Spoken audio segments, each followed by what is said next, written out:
Bonjour à toutes et tous et bienvenue dans notre dernière avec vous au quotidien de la saison. Et à la veille des vacances scolaires, nous avons donc choisi de vous parler de location saisonnière et des règles qui s'y appliquent. Et vous le verrez, elles sont nombreuses et assez disparates. Nous allons donc essayer d'être le plus clair et pédagogue possible avec nos deux invités. Tanguy de Saint-Aubin, bonjour. Vous êtes notaire dans le Morbihan et en face de vous, nous avons Ronan Le Délésir. Bonjour. Bonjour. Vous êtes enseignant-chercheur en aménagement du territoire et urbanisme et par ailleurs élu de la commune de Crac dans le Morbihan. Alors on ne va pas se le cacher, ce sujet des locations saisonnières, il est assez délicat. Alors la Bretagne, d'une part, vous le savez, est très touchée par le phénomène des résidences secondaires. 262 000 en 2024, c'est plus 5% par rapport à 2019. D'autre part, on a le florissement des meublés de tourisme, plus communément appelés les Airbnb. Et puis tout cela pose donc des problèmes de logement dans les territoires pour les locaux, pour les saisonniers dans les territoires touristiques, mais aussi pour les jeunes actifs, tout simplement, car tout cela se déroule dans un contexte immobilier assez tendu. On ne va pas se le cacher, Tanguy de Saint-Aubin, c'est en tout cas le constat des notaires. Oui, nous sortons de la crise immobilière, mais nous sommes encore un petit peu dans la crise immobilière. Et donc, on a constaté une chute importante du nombre de logements neufs qui permettent effectivement de générer des logements sociaux et donc une tension très très forte sur le marché de la location. Face à cette tension sur le marché de la location, un certain nombre de propriétaires, pour rentabiliser leur investissement, se sont donc engouffrés dans ce que certains ont appelé une niche fiscale, la niche fiscale des meublés, notamment des meublés de tourisme. Les fameux Airbnb, ce dont on parlait il y a un instant. Oui, donc c'est un déséquilibre offre-demande en fait qui crée des situations de tension. Exactement, c'est ce qu'on va retrouver dans ce qu'on appelle aujourd'hui les zones tendues. Et pour donner quelques chiffres, on pouvait dénombrer à peu près 300 000 logements en meublé de tourisme en 2016, 800 000 en 2021, et aujourd'hui on serait aux alentours de 1,2 million de logements. Meublé de tourisme. Effectivement, les chiffres sont assez impressionnants. Alors peut-être qu'on va aussi commencer cette émission par poser quelques définitions. On parle donc là des meublés de tourisme, on parle de location saisonnière. C'est quoi une location saisonnière ? Alors, une location saisonnière, c'est donc la mise en location d'un logement indépendant, qu'il s'agisse d'un appartement, d'une maison ou d'un studio, mise à disposition d'une manière temporaire, on parle de jours, de semaines, et exclusivement à usage touristique. Le logement doit être meublé, c'est-à-dire qu'il doit disposer de l'ensemble des éléments nécessaires à la vie quotidienne. Est-ce qu'on peut mettre en location saisonnière sa résidence principale ou secondaire pour quelques semaines ? C'est ça le principe ? Bien sûr, c'est le principe, et on va retrouver d'ailleurs cette dissociation entre les résidences principales et les résidences secondaires, où même certaines personnes font des investissements que pour la location saisonnière. Et donc, on va retrouver ce débat plus tard. Oui. Et quand on fait justement de la location saisonnière, est-ce que là, il y a un contrat ? Peut-être que c'est le cas de certains d'entre vous qui partaient en vacances dans quelques semaines. Vous avez loué une maison, un appartement pour les vacances. Est-ce qu'il faut un contrat ? Ce n'est pas un notaire qui voudrait le contraire. Mais effectivement, il faut systématiquement qu'il y ait un contrat. Puisqu'effectivement, il va falloir encadrer notamment Alors, on va plus être sur les règles de vie pendant la location pour éviter notamment les nuisances vis-à-vis des voisins, qui est une problématique qui devient quand même récurrente aujourd'hui. Ronan Le Délésir, on expliquait en introduction que c'était un sujet un petit peu délicat parce qu'effectivement, la région Bretagne est très concernée par l'explosion de ces fameux meublés de tourisme, donc Airbnb, Abritel et autres. Et sans doute, ça crée une pression sur le logement dans vos territoires. C'est votre constat, vous, en tant qu'élu ? Oui, alors en tant qu'élu et universitaire, déjà universitaire, ça fait 15 ans qu'on tire un peu la sonnette d'alarme en disant attention, la Bretagne devient très attractive, beaucoup de populations arrivent de grandes métropoles, et puis il y a l'effet aussi atlantique, vous voyez toute cette frange atlantique là qui se... Et le bord de mer, attire avec une accélération avec le Covid, soyons très clairs, on l'a vu sur les littoraux, il y a beaucoup d'études qui ont corroboré un peu toutes ces analyses. Alors en effet, nous élus locaux, ce qu'on note, c'est que ces meublés de tourisme peuvent complètement déséquilibrer le marché local, sachant que dans nos territoires aujourd'hui, avec cette attractivité, de nouvelles populations qui arrivent, des jeunes à loger, un phénomène aussi de saisonnier, puisqu'on a en effet en été besoin de saisonniers, de jeunes actifs sur des temps de 2-3 mois, mais également en hiver, puisque par exemple dans ma zone, il y a de l'ostriculture, donc il y a besoin de salariats ostricoles, donc il faut les loger. Et donc là, on essaie de trouver des solutions, mais en effet, avec ces meublés qui sont quand même souvent loués à la semaine extrêmement cher, évidemment, là, ça pose un certain nombre de questions aux élus. On parlait de sujets délicats, parfois même sujets de tension au sein de vos concitoyens. On l'a vu au niveau de nos concitoyens, mais au niveau politique, au niveau régional, on a vu, en effet, la question des résidences, du haro au tourisme, en disant trop de tourisme, trop de pression, les prix s'envolent. Je rappelle quand même que 60% des Bretons ont une résidence secondaire en Bretagne. Quand je dis ça, c'est que voilà, il faut rappeler, on dit souvent c'est les Franciliens, mais quand même. Alors c'est vrai que sur les littoraux, c'est beaucoup plus en effet des gens de métropole, mais voilà, l'enjeu, c'est qu'en effet, on trouve un équilibre et puis qu'il y ait une régulation, puisqu'on va se retrouver devant de fortes problématiques, notamment liées à l'employabilité des populations locales. Oui, parce que ça crée des vraies disparités sur les territoires. En tant que spécialiste de l'aménagement, vous, c'est votre constat. C'est très clair. Je disais, il y a 15 ans, la Bretagne sera la Costa Brava. Eh bien, on commence à avoir ce phénomène-là de résidence en effet secondaire, mais de ce poids-là, en effet, de meublé touristique.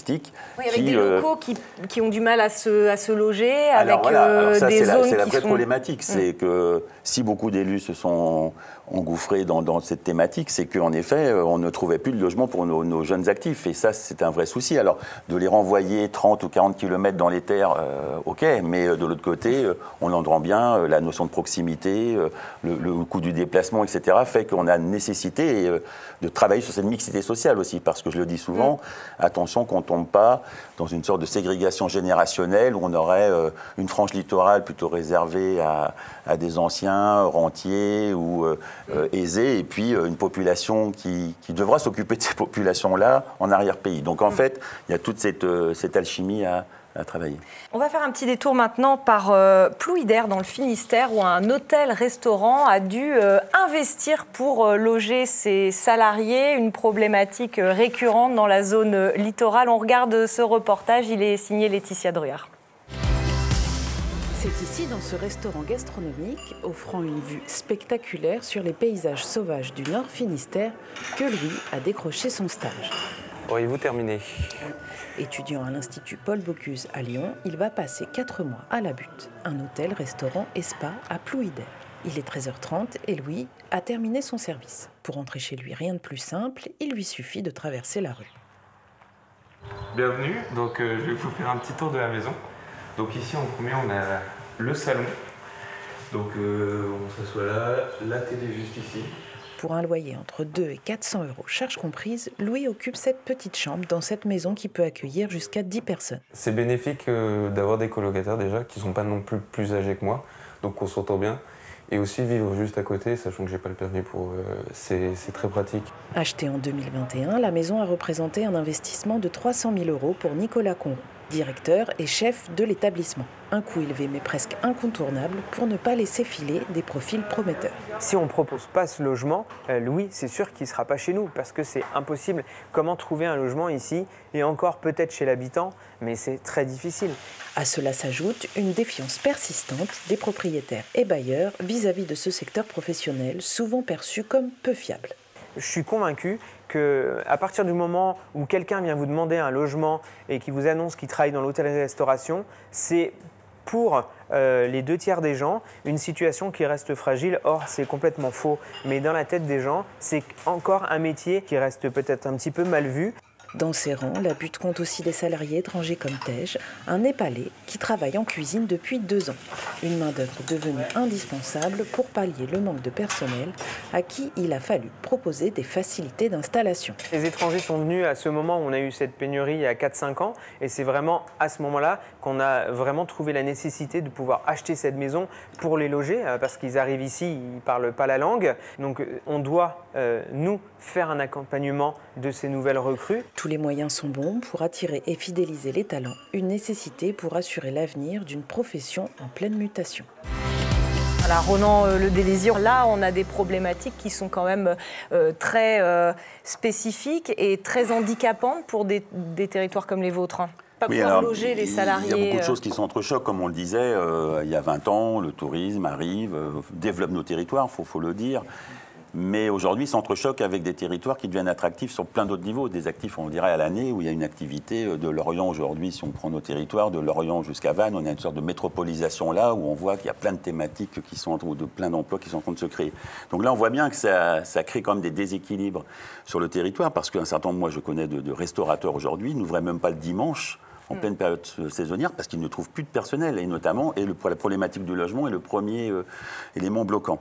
Donc là, la collectivité joue son rôle, au niveau de l'intercommunalité, des fois il y a de jeunes travailleurs mis en place, de mobiliser aussi les acteurs du privé, c'est-à-dire que quand même... on est très sollicité, donc on essaie de répondre au maximum aux demandes des entrepreneurs, mais c'est vrai que, là, comme on l'a vu, un certain nombre se prennent en main aussi. On vient de voir un industriel dans le Morbihan qui vient de construire même de l'habitat pour ses salariés. Et on n'est pas pourtant forcément dans des zones tendues, mais on voit bien que cette thématique du logement, et voilà, il est primordial en Bretagne aujourd'hui, parce qu'on va aussi rentrer dans un nouveau contexte, et je crois que c'est quand même important de le dire, sur le ZAN, le zéro artificialisation nette, où il va falloir qu'on redéfinisse demain aussi notre urbanisme d'aujourd'hui. On est à Rennes, on voit un certain nombre de grands collectifs. Nous, je le dis souvent, moi, refaire mon bourg sur mon bourg, je veux bien, mais on n'a pas la même typologie d'habitat. Mais c'est vrai qu'on va devoir réfléchir sur l'habitat de demain sur nos territoires, notamment littoraux. Tanguy de Saint-Aubin, pourquoi est-ce que la location saisonnière, elle est plébiscitée par les propriétaires? Parce que c'est ça aussi, on fait ce choix de plutôt louer meublé de tourisme plutôt que d'une autre façon. Le logement en meublé est particulièrement intéressant, mais il faut le mettre en parallèle avec les autres modes de location, puisqu'effectivement, on va pouvoir classifier sommairement, sans trop rentrer dans le détail, la location nue, location habituelle, classique, la loi de 1989, qui est donc la location à l'année, sur la durée, avec un objectif de protection, effectivement, du locataire. Ensuite, on va trouver donc les locations de meublés d'habitation. Donc là, on est sur une fiscalité, on verra tout à l'heure la question de la fiscalité, on n'est pas sur la même fiscalité, sur le revenu imposé donc, en bénéfices industriels et commerciaux. Sous-catégorie de ces meublés d'habitation, les meublés pour les étudiants, ce qu'on appelle le bail mobilité pour les étudiants, les jeunes professionnels. Donc un bail plus court en fait, sur 9 mois. Un bail plus court qui permet de rester sur 9 mois maximum, au lieu des 12, puisque la location meublée classique... Donc un petit peu moins contraignant peut-être pour un propriétaire. Un petit peu moins contraignante, et on verra même que ça peut avoir un intérêt de cumuler la notion de bail mobilité avec éventuellement une location saisonnière pour la période estivale, principalement dans nos régions. Voilà. Et bien sûr la location saisonnière de meublés celle qui nous intéresse un peu aujourd'hui. Principalement, voilà. Et vous parliez presque d'un cadeau fiscal qui avait été fait parce que c'était, puisqu'on va parler de cette fameuse loi Le Meur, on le disait, c'était très intéressant de louer en meublé. C'était très intéressant puisqu'en fait, dans la mesure où vos loyers étaient inférieurs donc à 188 000 euros, autrefois, pour peu que le meublé soit classé. On avait dans la limite de 188 700 euros un abattement qui allait jusqu'à 71%. C'est-à-dire qu'en fait, vous n'étiez imposable que sur 29% de votre loyer. Donc beaucoup plus intéressant finalement de louer en meublé de tourisme plutôt qu'en meublé classique ou en location nue avec des contraintes que vous avez évoquées. Alors, on en tourne autour du pot depuis tout à l'heure. On parle de cette fameuse loi Le Meur qui date de 2024. Effectivement, au vu des problématiques que engendrent les meublés de tourisme dans certains territoires, il a bien fallu que le législateur intervienne. Et donc, cette fameuse loi a été adoptée. Est-ce qu'on peut en dessiner les grandes lignes, Tanguy de Saint-Aubin ? Oui, alors c'est une loi, alors on va faire un petit cocorico pour la Bretagne, puisqu'effectivement, c'est Mme Annaïg Le Meur, qui est députée du Finistère, qui a participé avec M. Iñaki Etchaniz, j'espère ne pas abîmer son nom, mais on pourra effectivement là aussi imaginer d'où ils viennent, voilà, une Pyrénées-Atlantique en l'occurrence, donc majorité présidentielle et donc socialiste, donc on a parlé de dispositions transpartisanes, dont le sujet était je reprends le titre parce que c'est important, relative au renforcement des outils de régulation des meublés de tourisme à l'échelle locale. On verra cette importance de l'échelle locale puisqu'elle visait principalement à donner un certain nombre de pouvoirs donc, aux élus locaux, notamment pour encadrer, au vu de la situation locale, les problématiques qu'ils rencontrent. Je vous interromps, Tanguy, parce qu'on a la chance d'avoir un élu local, justement, sur la table. C'était une loi que vous appeliez de vos voeux Ronan Le Délésière. Moi, je crois que sur ces questions d'urbanisme, il y a une nécessité de régulation. C'est-à-dire qu'aujourd'hui, j'entends bien le marché privé, chacun fait ce qu'il veut, mais on voit bien que si on veut, en tout cas, une mixité sociale et en tout cas atténuer parfois des disparités territoriales, il faut absolument qu'on régule. Et c'est bien pour ça que la loi Le Meur va permettre aux élus locaux et à certaines communes, voilà, qui le choisiront, souvent en zone tendue, de mettre un petit peu des règles de vie et de règles, en tout cas, sur leur territoire. Oui, on peut parler d'une loi presque de décentralisation. Vous disiez, chaque commune va pouvoir, chaque territoire va pouvoir faire ses choix. De quel ordre ? Si on reprend les 4 éléments principaux de cette loi, donc on a d'abord un pouvoir accru des communes, ensuite donc une obligation donc de se soumettre au diagnostic de performance énergétique avec des interdictions de louer, des restrictions relatives au règlement de copropriété et puis donc une fiscalité un petit peu moins avantageuse. Est-ce qu'on peut prendre quelques exemples de villes qui se seraient saisies de cette loi et qu'est-ce qu'elles ont mis en place, qu'est-ce qu'elles ont décidé en fait ? Alors d'une manière générale, de toute façon, aujourd'hui dans toutes les communes, à partir du moment où vous avez un meublé de tourisme, vous êtes tenu de le déclarer en mairie. Oui. Ce qui permet de comptabiliser. Ce qui permettra effectivement de comptabiliser. On parlait de chiffres tout à l'heure, on n'avait pas de chiffres vraiment pertinents puisqu'effectivement on n'avait pas d'obligation de déclaration. Donc aujourd'hui c'est une télédéclaration et donc il vous est délivré un numéro d'enregistrement qui permettra de mieux suivre et mieux contrôler effectivement cette pratique. Attention, les sanctions sont très lourdes puisque ça pourrait aller jusqu'à 10 000 €. Si on n'est pas enregistré. Si on loue sans être enregistré et 20 000 € si on utilise un faux numéro d'enregistrement. Donc on voit quand même que les sanctions sont assez lourdes, mais ça montre quand même l'importance de la mesure. Ensuite, donc, pour reprendre quelques éléments principaux, les communes pourront d'abord limiter le nombre d'autorisations qu'ils vont délivrer, puisqu'en fait, il faudra également, donc, dans certaines communes, sur délibération, pour les communes de plus de 200 000 habitants, demander ce qu'on appelle un changement d'usage. Et ce changement d'usage, d'abord, est temporaire et peuvent être limités en nombre. Quelques exemples qui nous intéressent. Donc, sur la commune de Rennes, nous sommes sur une durée de 4 ans non reconductibles. Et sont interdits tout simplement les locations par des sociétés civiles immobilières. Des SCI en fait, on doit avoir ce logement en nom propre pour pouvoir le mettre... Voilà, donc on va pouvoir limiter le nombre et puis voire l'interdire dans certains cas. Nantes, 4 ans reconductibles une fois. Donc là, c'est pareil, en 8 ans, c'est bien, mais c'est déjà bien 4, mais c'est pas terrible. Et puis, donc, sur des communes moins importantes, en termes de volume, bien sûr, Belle-Île, donc on a un logement uniquement par foyer fiscal. Enfin, on parle de foyer fiscal ou pour les personnes morales. Donc on peut avoir qu'un seul logement à mettre en... Alors, on va voir qu'il y a une petite spécificité qui est intéressante. Et donc, 3 ans. Et donc, sur 3 ans. Sauf sur la commune du Palais, qui est la commune principale de Belle-Île, où là, c'est sur 1 an. Et donc, vous pouvez par contre avoir 2 logements sous 2 réserves. C'est que vous ayez une mesure de compensation, c'est-à-dire qu'il faut remettre sur le marché une location nue classique. D'accord. Voilà. Pour un meublé de tourisme, voilà. Une mise en location. Et une mesure que je trouve encore normal. Plus intéressante, c'est la possibilité effectivement d'avoir un 2e logement pour peu que vous le louiez à des saisonniers.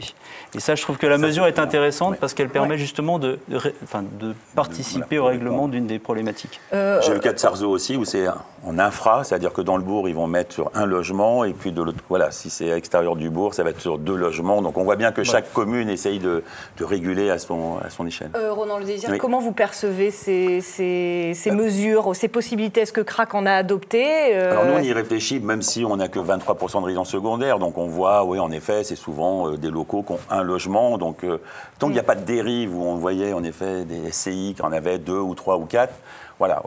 Après, c'est vrai que là, au niveau du conseil municipal, il y a des réflexions, on ira. Mais c'est vrai que nous, sur le côté, on a fait une politique volontariste qui est assez reconnue. Avec un nouveau quartier, on a eu une maîtrise foncière. Donc voilà, donc nous, on essaie de réguler de l'autre côté en ayant mis les moyens. Mais c'est des choses qui sont aujourd'hui nécessaires. Est-ce que ça pose quand même question de savoir que va choisir de faire CRAC, que va choisir de faire la commune d'à côté? Est-ce que ça doit quand même être pensé à l'échelle d'une collectivité, enfin d'une communauté de communes? Dans mon territoire qui est ACTA, au Réacquis Volontaire Atlantique, qui est un des premiers pôles touristiques de Bretagne, après je crois au même niveau que Saint-Malo, où là, en effet, l'intercommunalité a essayé d'avoir une vision un peu globale. Bon, certaines communes sont déjà parties, je sais que Carnac aussi. Donc voilà, donc on va essayer sûrement d'harmoniser à un moment donné, mais c'est vrai qu'on n'a pas les mêmes mêmes tensions quand on est au nord de mon intercommunalité, à Camors ou à Pluvigné, ou quand on est au bord de mer sur des territoires où c'est 70% de résidents secondaires. Donc la réflexion doit se faire de manière générale, mais après et puis d'une façon intelligente, parce que aussi il y a des disparate. populations, vous l'avez très bien dit,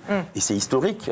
Moi je le connaissais autour de moi, des gens qui louaient 2 mois de l'année parce que ça faisait de leur maison principale un petit revenu, et puis voilà, ils allaient chez les parents. Donc voilà, je pense que ce qu'on veut éviter, c'est cette politique-là qui voudrait que, je sais pas, un propriétaire puisse en avoir une dizaine sur le territoire, que ce soit un investissement rentable et qui, globalement, là, pour le coup, peut complètement déstabiliser, je vous disais, l'immobilier local. Dans la loi Le Meur, il y a un volet fiscalité qui change beaucoup la donne. Tanguy de Saint-Aubin, on ne va pas rentrer dans le détail, ça peut être un peu complexe, mais quand même, il y a des choses très importantes qui font évoluer, qui feront évoluer les comportements des propriétaires bailleurs. Oui, alors après il faut relativiser puisqu'on parle quand même de chiffres qui sont quand même, ça va quand même toucher pas forcément énormément de personnes. Mais donc on est passé effectivement, je vous parlais tout à l'heure du maximum qu'on avait, donc c'est pour les chambres d'hôtes classées, de 1 à 5 étoiles, donc à une accréditation officielle. On est passé donc de 71% dans la limite de 188 000 euros de revenus à 50% dans la limite de 77 000 euros de revenus. C'est quand même notable, on divise par 12 et on fait le calcul assez rapide. Ça veut dire que 50% de vos revenus sont totalement exonérés de fiscalité. De fiscalité, oui. Et pas d'impôt dessus. Voilà, exactement, pas clair. Pour les meublés qui ne font pas l'objet d'un classement, on passe de 50% dans la limite de 77 000 euros, ce qui correspond au premier, à 30% dans la limite de 15 000 euros. Donc on va voir qu'ici on va toucher essentiellement, ça va être le propriétaire d'une résidence principale ou secondaire, je pense aux maisons de famille que je peux avoir moi sur Hongrois, sur le pays de l'Orient dans lequel je travaille. 15 000 euros, ça vous permet effectivement de couvrir quand même une catégorie assez importante de population, quoi. Messieurs, il va être temps d'accueillir Vincent Lemay pour notre chronique Actu. Vincent Lemay, on parle de l'évolution de l'éco-prêt à taux zéro pour démarrer. Oui, alors l'éco-prêt à taux zéro vous permet de financer des travaux qui améliorent énergétiquement votre logement. Donc c'est un prêt qui est sans intérêt. Vous allez pouvoir le cumuler avec MaPrimeRénov'. Et à partir du 1er juillet, les travaux qui seront éligibles à l'éco-prêt à taux zéro seront harmonisés avec MaPrimeRénov' pour un cumul maxi à 50 000 euros pour une rénovation globale sur un remboursement sur 20 ans maximum sans condition de ressources. Merci. Je vous donne un petit listing quand même des travaux que vous pouvez réaliser. Isolation thermique des parois vitrées, installation d'équipements de chauffage, installation d'équipements de production d'eau chaude sanitaire avec une source d'énergie renouvelable. On parle maintenant d'un nouveau portail d'information. De quoi s'agit-il ? Le nouveau portail, ce sera vos questions. Ce portail est en ligne pour faciliter l'accès à une information territoriale fiable sur l'aménagement du territoire et la transition écologique.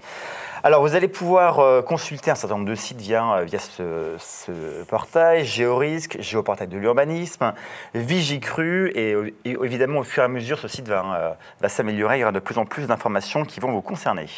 Et on termine par une nouvelle interdiction qui entre en vigueur au 1er juillet. Alors, l'été arrive, à partir du 1er juillet, malheureusement pour les fumeurs, vous ne pourrez plus fumer dans certains endroits comme les parcs et jardins publics, les plages qui bordent les eaux de baignade, les abribus, les abords des écoles et les collèges. Ça fera en tout cas le bonheur de certains non-fumeurs, bien évidemment. Merci beaucoup Vincent Lemay. C'était votre dernière chronique Actu. On vous remercie pour toutes ces années de bons et loyaux services et toutes ces informations que vous nous avez délivrées. On poursuit cette émission, on conclut plutôt cette émission avec vous, messieurs. Une dernière question. Est-ce que cette fameuse loi Le Meur, qui vise donc à réglementer un petit peu plus ces meublés de tourisme, va être un frein à l'investissement et quel conseil vous donnez, Tanguy de Saint-Aubin, en tant que notaire à vos clients ? Alors, frein à l'investissement, peut-être pas, mais effectivement, avant de vraiment n'investir que dans cet objectif, il faut vraiment prendre des précautions particulières, s'informer au niveau local, essayer de faire un petit peu de prospective sur ce qui pourrait arriver dans un avenir proche, puisque je vous rappelais tout à l'heure, on n'investisse pas sur 3-4 ans, mais beaucoup plus, et notamment se renseigner sur la réglementation de la copropriété applicable en la matière. On va parler, merci beaucoup, on va parler de prospective avec vous aussi, Ronan Le Délésir, parce que c'est un peu ce que vous plébiscitez en tant que spécialiste de l'aménagement du territoire. Il faut anticiper sur ces questions d'attractivité de la Bretagne et de comment on va pouvoir s'y loger demain. C'est terrible à dire, mais gouverner, c'est prévoir et on agit pour ne pas subir. Donc en effet, beaucoup nous annoncent 2050, 500 000 Bretons en plus. 500 000 Bretons en plus, vous imaginez comment les loger, comment les nourrir, leur proposer un certain nombre de ressources dans un territoire toujours équilibré, attractif, on peut s'en féliciter. Rappelez-vous, au siècle dernier, beaucoup les Bretons migraient, maintenant on veut venir en Bretagne, donc on peut s'en féliciter, mais maintenant sur ces questions d'habitat et notamment de logement, ça sera un déterminant pour savoir comment demain on va vivre ensemble dans une mixité sociale, je vais parler de générationnelle, mais je crois que c'est un des enjeux majeurs de notre territoire. Donc la régulation est une bonne chose là. Oui, la régulation, c'est le rôle aussi des élus. Maintenant, on a des marchés privés, libres, en effet, mais c'est vrai que nous, sur ces questions-là, il faut absolument que les élus s'en saisissent et d'une façon rapide. Merci à tous les deux, à tous les trois pour cette nouvelle émission autour de la location saisonnière. Je vous souhaite un très bel été et on se dit à la rentrée puisque Avec vous au quotidien repart pour une 5e saison. Alors soyez au rendez-vous. Très bel été à vous.